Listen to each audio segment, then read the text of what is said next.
Okay, so gagawa tayo ng folder ngayon at i-share natin sa network. Paano gumawa ng folder sa desktop?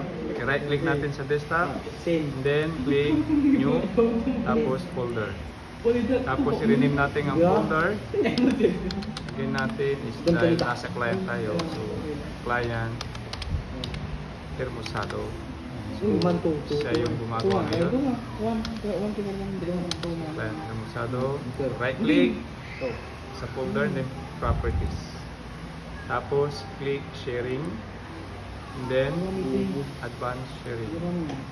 Tapos click natin yung share this folder and permissions.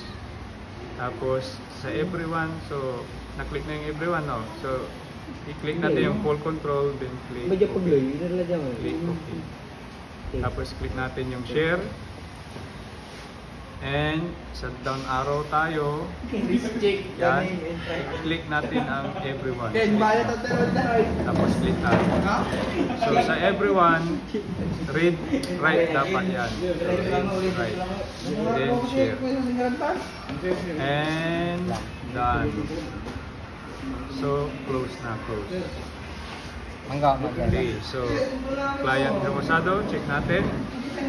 Punta tayo ngayon sa server.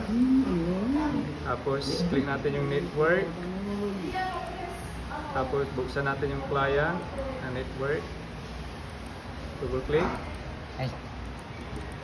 And yung yan, client Hermosado. Okay, okay na.